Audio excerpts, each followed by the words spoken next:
ప్రియమైన దేవుని బిడ్డలారా, యేసయ్య చచ్చిపోయాడు అనుకుంటున్నారా? లేకపోతే శక్తిహీనుడయ్యాడు అనుకుంటున్నారా? సమాధిలోనే ఉన్నాడు, ఇంకా బయటికి రాలేదు అనుకుంటున్నారా? నా పరిస్థితులు ఎలాగ అయిపోతున్నాయి, యేసయ్య లేడు కదా అనుకుంటున్నారా? యేసయ్య మాట్లాడుతున్నాడు, నేను సజీవుడను, సర్వశక్తి గలవాడను,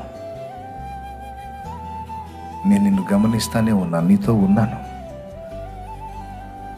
సమస్తము నేను కనిపెట్టే ఉన్నాను, నేను నీకు తోడై ఉన్నాను, నిశ్చయముగా నేను నిన్ను ఆదుకుంటాను, సహాయం చేస్తాను. నన్ను నామో ధైర్యము తెచ్చుకో.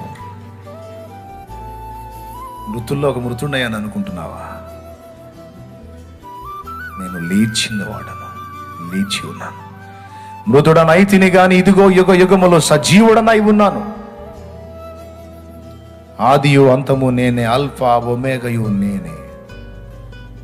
ప్రియులారా, ఎవరెవరు ఏ స్థితిలో ఉన్నారో, మగ్దలేన గాని యేసయ్య కోసం ఏడ్చినట్టు ఏడుస్తున్నావా? అయితే ఆయన అంటున్నాడు, ఎందుకు ఏడుస్తున్నావు? నేను లేనా? నీతోనే లేనా? నీలో లేనా? నీ ఇంట్లో లేనా? నువ్వు బాధను అనుభవిస్తున్న స్థలంలో లేనా? నువ్వు తృణీకరింపబడిన స్థలంలో నేను లేనా? నువ్వు ఇబ్బంది ఎదుర్కొంటున్న స్థలంలో నేను లేనా? నేనున్నాను. నువ్వు ఏడవటంలో రీజన్ లేదు, ధైర్యం తెచ్చుకో, నా వైపు చూడు. నిబ్బరము కలిగి ధైర్యముగా నుండి నన్ను మహిమపరచు, నేను చూసుకుంటాను, నిమ్మళంగా ఉంటాను. ధోనిలో యేసయ్య ఉన్నాడు. ఆ యేసు కూడా నీ విషయంలో చింత కలిగి ఉన్నాడు. ఆయన సెలవు లేకుండా నిన్ను నాశనం చేసేది ఏదీ లేదు.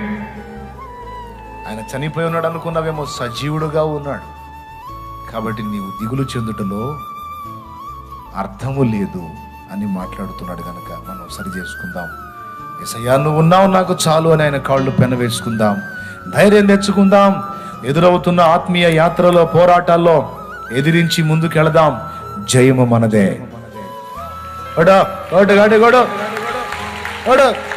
జయము నీదే.